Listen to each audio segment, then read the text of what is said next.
Hello beautiful people, welcome back to my channel and welcome to the third attempt at making my Summerween TBR.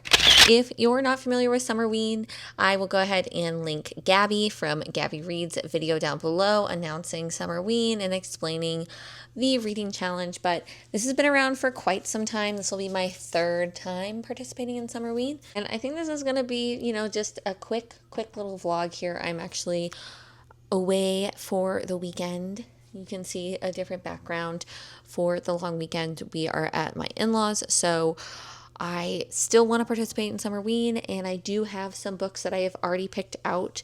I didn't want to go too crazy with this TBR because I just want to be realistic about how many books I could actually read in a week, but I really wanted to go in theme with these prompts. So I'll put the prompts up here for a second. So the first prompt is to read a book in the dark or at night. That is an easy prompt for me. I'm constantly reading at night. And then we have read a thriller or a horror book. We've got read a new to you author, so someone you've never read from before.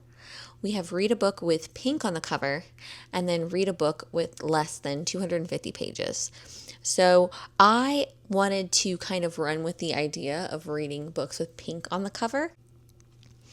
So I have 4 pink books that I am going to attempt to read for Summerween. I've got a couple different audiobooks and then some ebooks that I grabbed. Figured it would be fun to really just stick with these like that theme. So for a horror or thriller, the first book I picked was How to Kill a Guy in 10 Dates by Shaylee Thompson. Quick and dirty of it is when Jamie Prescott and her best friend Lori attend a speed dating event, Jamie expects to meet a roster of mediocre men and indulge in some street food afterwards. She doesn't expect one of her dates to have his throat slit at their table during a blackout. After the lights come back on and there are many more bodies on the floor, it becomes clear that dating can be a very dangerous pastime. Yeah, so I thought this sounded like a fun time. I mean, How to Lose a Guy in 10 Days is my favorite rom-com, like early 2000s rom-com. I love that movie. I've watched it like 1,001 times. I used to watch it before catching the bus in the morning, or like watch it when I came back from school. So when I saw the title for that one, I was already sold, but it sounds like a really good time. So that will be for prompt number 2. And again, that's to read a thriller or a horror. So we have read a new to you author, someone you've never read from before. Now, all of these books are authors that I've never read from before, so they all meet this criteria. But I guess if I were picking a book for that one, I've got 2 options. But we'll pick this one because the other one I feel like is very pink. So this one is One Dark Summer, a nail-biting, twisting thriller from Saskia Sargison.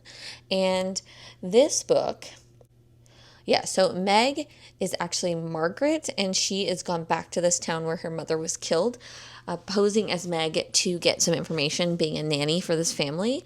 And somebody knows who she is, and apparently there's going to be, a situation will ensue and thrills will be had. So that just sounded like a good summer romp. A summer thriller romp. So I decided to give it that a try. And again, we got like the nice pink purple sunset on the cover. So I just felt it really went with the vibes. For our book with pink on the cover, I had forgotten that I already picked this book up. I think it was for like the zombie readathon, which I didn't join. I wanted to join, but I just, at the time, like, life was lifing, you know what I mean? But I did see this as one of the recommendations, and I was like, oh, tell me more. So this book is from 2011. It won the Best Urban Fantasy Protagonist by the RT Awards, and it is about a woman named Angela Crawford. She is... Oh, well, I guess I should. So it is White Trash Zombie.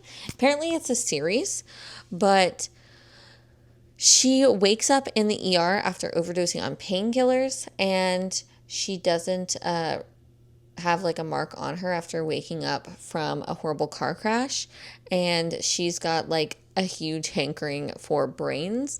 And I saw people talking about this being a little bit to akin to iZombie, because she gets like anonymous notes saying that there's a job waiting for her at the county morgue. And so she ends up taking that job, and also dealing with a new deputy that they're calling a hunky deputy. And yeah, it does kind of sound like iZombie, and so I was kind of sold on that. It does also take place in Louisiana, so I think that sounds like fun. And again, this cover is all pink. I'm loving the vibes. I'm excited to read it. I was a huge fan of iZombie, so I've also been looking for more urban fantasies. I thought about doing like a list of urban fantasies, and I feel like it is a genre that we just don't see that much of anymore. So I was excited to see this one, even though it is from 2011. So obviously, again, a genre that just has seemed to kind of go out of favor recently. I'm hoping it's going to come back. So I thought I would like throw a list together at some point. So it's nice to get the opportunity to start a new series, and it being zombie related is just for me. It is literally for me. I think we talked about this last time in dating after the end of the world, dating at the end of the world, dating after the end of the world. This one by Geneva Rose, and how much I love that. So this will be my book for a book with a pink cover. And then there is the prompt for read a book that's 250 words or less. Also a pink cover, as I said. So don't start playing. So I also got this book, Obstetric. It's 5 hours long. So I'm imagining that it is less than 250 pages. Yeah, imagining it's less than 250 pages. So this book says, Dr. Liz has just been acquitted for performing the last abortion in North Dakota when she's kidnapped. They're not just kidnappers, but a fundamentalist cult deep in the rural West without respect for law or decency and in desperate need of an OB. Guarded, isolated, without access to the outside world, Liz nevertheless is treated with respect as the only doctor on the compound, but she's very aware of what happened to the last obstetrician they kidnapped. She must escape and bring help to the girls trapped at the compound if it's the last thing she does. So yeah, it's a 5-hour audiobook, 5 hours and 20 minutes. Let me see if I can find the page count just to make sure. Yeah, 194 pages, so perfect. We are well within our 250 page limit. So those are the 4 pink books that I am putting officially on the TBR. I did grab a couple other books that I wanted to have, in rotation in case I don't enjoy one of these books and decide to DNF it. I grabbed is Don't Fear the Reaper by Stephen Graham Jones. This is the follow-up to My Heart is a Chainsaw. So this is the follow-up to My Heart is a Chainsaw. It's actually a trilogy. So that book I've been meaning to read, and I saw that they had the ebook on Evergrande, so I thought I would grab it in case I needed something like that. I was like, we also had like the slasher situation with How to Lose a Guy in 10 Dates. And the other book I got was Slasher Summer by E.L. Chen. And this is supposed to be like a campy homage to like slasher films of the 1980s. But yeah, like I said, I wanted this to be a quick video because obviously I am in the midst of a vacation. So I just wanted to try to take this opportunity and get the last dredge of sunlight to film this for tomorrow.